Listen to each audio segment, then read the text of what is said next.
26 April 2025 म्हणजे शनिवार रोजी श्री स्वामी समर्थ महाराजांची पुण्यतिथी आहे. स्वामी अद्भुत आहेत. स्वामी स्वयंभू स्वयंसिद्ध आहे.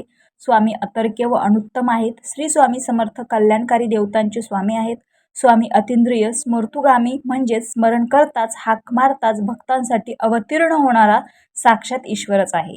स्वामींचे महात्म्य आणि महिमा कालातीत आहे. अनेकदा समस्या संपत नाही, अडचणी थांबत नाही अशी भावना मनात दाटून येते. एकामागून एक गोष्टी घडतच राहतात. अशा वेळी अनेकदा नवस केला जातो, परंतु तो करणे शक्य नसेल तर सकाळचा अगदी काही वेळ काढा आणि नियमितपणे स्वामींची सेवा सुरू करा. नेमके काय करावे तर जाणून घेऊया. स्वामी सेवेसाठी सकाळी अंघोळ झाल्यावर दररोज करतो तसे देवाची पूजा करावी. यानंतर स्वामींसमोर शांत चित्ताने बसा. ही गोष्ट जेव्हा तुम्ही हा व्हिडिओ बघाल किंवा जेव्हा तुमच्या मनात येईल की मला स्वामी सेवा सुरू करायची, त्याच्या पहिल्या गुरुवारपासून ही गोष्ट सुरू करा.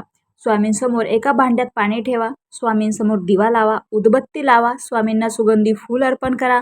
मन शांत करा. त्यानंतर श्री स्वामी समर्थ हा जप 108 याप्रमाणे 11 जपमाळ करा. 11 वेळा शक्य नसेल तर निदान 1 वेळा जपमाळ करा. आणि माळ घेताना स्वामी समर्थ केंद्रात किंवा मठात जाऊनच विकत घ्या, कारण त्याच्यामध्ये कंप्लीट 108 मणी असतात. स्वामी चरित्र सारामृतातील 3 अध्याय वाचा. आठवड्याभराने संपूर्ण ग्रंथ वाचून होईल. पुन्हा पहिल्यापासून ग्रंथ पारायणास सुरुवात करा. अध्याय वाचून झाले की स्वामींचा तारक मंत्र म्हणा. नसेल म्हणता येत, वाचता येत तर तुम्ही फोनला पण ऐकू शकता. स्वामींजवळ ठेवलेले पाणी सगळ्या घरातील मंडळींना तीर्थ म्हणून द्या.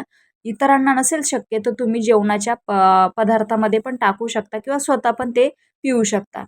शक्य असेल तर गुरुवारी उपवास करा. ज्यांना उपवास करणे शक्य नसेल त्यांनी सात्विक अन्न फलाहार घ्यावा. सात्विक अन्न जर घेत असाल तर तुम्ही त्यामध्ये लसूण कांदा वर्ज करा, म्हणजे घेऊ नका. शक्य असेल तर दर गुरुवारी स्वामींच्या मठात जा.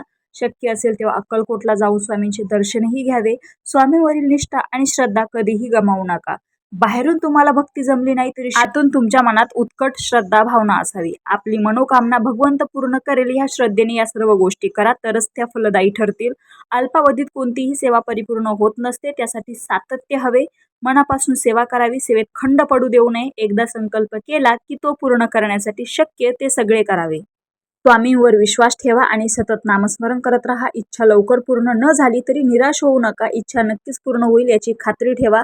तुम्ही आता करत असलेली स्वामी सेवा कायम ठेवा. सर्व गोष्टीवर डिटेल माहिती जाणण्यासाठी तुम्ही जवळच्याच एखाद्या स्वामी समर्थ केंद्रामध्ये जाऊन एखाद्या तज्ज्ञाला भेट देऊ शकता. रामकृष्ण हरी.